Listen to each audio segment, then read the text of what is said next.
नमस्कार दोस्तों, स्वागत है आपका और आपके साथ हमेशा की तरह मैं हूं आशिमा त्यागी। दोस्तों सोचिए, भारत की सुरक्षा की रीढ़ कहे जाने वाले सेना के सर्वोच्च सैन्य अधिकारी, chief of defence staff general Anil Chauhan खुद राष्ट्रीय मंच से चेतावनी दे रहे हैं कि देश को खतरे में डालना बंद करो।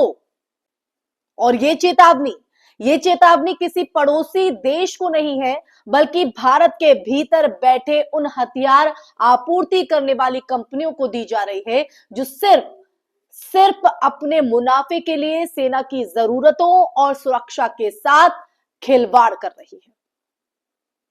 आप कल्पना कर सकते हैं बात कितनी गंभीर है कि सीडीएस को मंच से कहना पड़ा ये बात। थोड़ी शर्म बची है तो सेना के लिए राष्ट्रवाद दिखाओ। जब सेना का सबसे ऊंचा पद ये कह रहा है तो समझ लेना चाहिए दोस्तों कि हथियार सप्लाई प्राइवेट सेक्टर में कितनी बड़ी गड़बड़ी पनप चुकी है। और इस जो मैंने आपको शुरुआत में बताया, इसमें हैरानी वाली बात यह है कि यह चेतावनी सिर्फ सेना प्रमुख की तरफ से नहीं आई है। कुछ ही दिनों पहले हम देखें तो रक्षा मंत्री राजनाथ सिंह ने भी बिल्कुल इसी अंदाज में कहा था। यही लहजा था कि मुनाफा कमाना गलत नहीं है, लेकिन उसका एक चरम होता है। निजी कंपनियों को राष्ट्र हित सर्वोपरि रखना होगा। यानी सरकार का पूरा रक्षा ढांचा इस समय अगर देखा जाए तो हथियार कंपनियों से खफा है। वजह साफ है, सरहदें गर्म है, चीन लगातार घुसपैठ कर रहा है, लद्दाख और अरुणाचल पर गंभीर दबाव है और ऐसे समय में भारतीय वायुसेना के पास पर्याप्त आधुनिक बम वर्षक विमान, मिड रेंज फाइटर्स और एडवांस्ड प्लेटफॉर्म की भारी कमी बनी हुई है। समझ रहे हैं? और दोस्तों इसी कमी की वजह से कई रणनीतिक मोर्चों पर भारत कमजोर पड़ता जा रहा है। ये सीडीएस खुद कह रहे हैं। और ये बात कोई आम नागरिक नहीं, सेना के सबसे बड़े स्ट्रैटेजिक ऑफिसर कह रहे हैं दोस्तों, जिनके पास देश की सुरक्षा की जमीनी हकीकत का सबसे सटीक आकलन होता है। जब वो कहे कि कमजोर एयरफोर्स और कमजोर बम वर्षक उड़ान के कारण लद्दाख और अरुणाचल हाथ से निकल रहे हैं, तो ये सिर्फ एक चेतावनी नहीं, बल्कि आने वाले समय की, जी हां, आने वाले समय का खतरनाक संकेत है, उसकी स्थिति को बयां करता है। लेकिन कहानी का सबसे चौंकाने वाला हिस्सा यह है कि जहां सीडीएस और रक्षा मंत्री हथियार सप्लायर्स को देशभक्ति याद दिला रहे हैं, वहीं प्रधानमंत्री मोदी बिल्कुल उनकी उल्टी दिशा में चल रहे हैं। रिपोर्ट्स के मुताबिक पीएम संवेदनशील रक्षा उपकरणों, रणनीतिक हथियार प्रणालियों और सेना के कुछ महत्वपूर्ण सेगमेंट्स को अपने उद्योगपति मित्रों के साथ जो है उसको उसके हाथ में सौंपने पर गंभीरता से विचार कर रहे हैं। यानी जिस प्राइवेट सेक्टर से सीडीएस परेशान है, मंच से तमाम बातें कर रहे हैं, उसी प्राइवेट सेक्टर को ज्यादा अधिकार देने की तैयारी चल रही है। किस बेस पर? दोस्तों ये वही निजी कंपनियां हैं जिन्हें सरकारी सब्सिडी चाहिए, सरकारी लोन चाहिए, सरकारी ऑर्डर चाहिए, सरकारी संरक्षण चाहिए, लेकिन बात आती है राष्ट्रवाद की तो सबसे पहले गायब हो जाती है।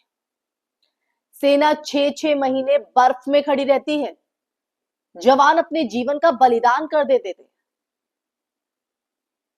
सीमाएं सुरक्षित रखने के लिए वो दिन रात पहरा देते हैं, लेकिन उस सेना को जरूरी हथियार सही समय पर नहीं मिलते, क्योंकि कंपनियां डिलीवरी में देरी कर रही हैं और दाम बढ़ाने में लगी हुई है, उसमें कोई देरी नहीं।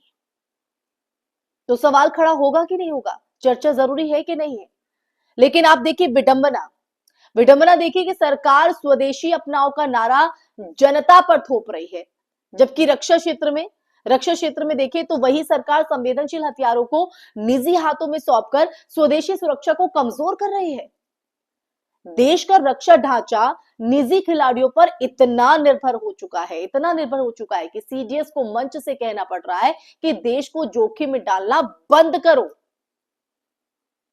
ये कोई नारा नहीं है, ये एक एसओएस है। जी हां, एसओएस। और यहां एक और बड़ा सवाल उठता है, क्या हमारे नेताओं की प्राथमिकता वास्तव में राष्ट्रीय सुरक्षा है या फिर रक्षा सौदों से बनने वाले अरबों खरबों के कॉन्ट्रैक्ट? हम सब जानते हैं, हम इस बात को सब वाकिफ करते हैं कि रक्षा सौदे हमारे देश की राजनीति में हमेशा से बड़े प्रभाव वाले सौदे रहे हैं। जो कंपनियां हथियार बनाती हैं, वही कंपनियां राजनीतिक चंदा भी देती है। जो कंपनियां रक्षा बोली में शामिल होती हैं, वही कंपनियां लोन माफी और सरकारी दखल के लिए जरिए जो है फायदे हासिल करती है। और जब सेना समय पर उपकरण मांगती है, उन्हें कहा जाता है विकास हो रहा है, आप इंतजार कीजिए। तब ऐसे में ये कहा जा सकता है कि सरहद इंतजार नहीं करती है, दुश्मन इंतजार नहीं करता है, बर्फीले मोर्चों पर तैनात जवान इंतजार नहीं करते हैं, पर हथियार सप्लाई करने वाली कंपनियों को, उनको सिर्फ मुनाफा चाहिए, देशभक्ति नहीं। उन्हें देश से कुछ लेना नहीं देना नहीं। यही वजह है कि सीडीएस नाराज हैं। यही वजह है कि रक्षा मंत्री राजनाथ सिंह, और यही वो वजह है, उनकी आवाज कड़ी हुई, और यही वो वजह है कि ये मुद्दा आज पूरे देश को झकझोर रहा है, और झकझोरना भी चाहिए। और अब सबसे बड़ा सवाल, जब देश का सैन्य नेतृत्व बोल रहा है कि क्या सरकार सुनने को तैयार है, क्या हथियार कंपनियां अपना रवैया बदलेंगी, या फिर आने वाले समय में भारत वही गलती दोहराएगा जो 1962 में की गई थी, जब राजनीतिक फैसलों ने सेना को कमजोर कर दिया था। अब सच कड़वा होता है दोस्तों, ये तो है, लेकिन जरूरी है, सेना के लिए सिर्फ सेना जिम्मेदार नहीं, सेना के हथियार, संसाधन और सप्लाई चेन का हर फैसला राजनीतिक और कॉर्पोरेट जगत मिलकर तय करता है। और अगर इन दोनों की प्राथमिकता मुनाफा है, देश नहीं, तो सबसे बड़ा खतरा कोई नहीं, इससे बड़ा खतरा कोई हो ही नहीं सकता, वो खुद है सबसे बड़ा खतरा। वीडियो को खत्म करने से पहले सिर्फ एक बात आज मैं कहना चाहूंगी, सीडीएस की चेतावनी है। कल हो सकता है कि भारत के लिए ये एक कड़वी वास्तविकता भी बन चुका हो। सेना मोर्चे पर लड़ती है, लेकिन गलती अगर दिल्ली में बैठकर होती है, तो हार देश की होती है दोस्तों। हार उन लोगों की होती है जो देश हित के लिए सोचते हैं। सोचिएगा जरूर दोस्तों। इसी के साथ इस चर्चा में मैं ही विराम लगाती हूँ। ये चर्चा आपको कैसी लगी, कमेंट बॉक्स में कमेंट करके जरूर बताइएगा। इस वीडियो को ज्यादा से ज्यादा शेयर कीजिएगा, हमारे चैनल को सब्सक्राइब कीजिएगा। फिर हाजिर होंगे कि ऐसा ही मुद्दा लेकर, तब तक के लिए अपना ख्याल रखिए। जय हिंद, जय भारत, नमस्कार।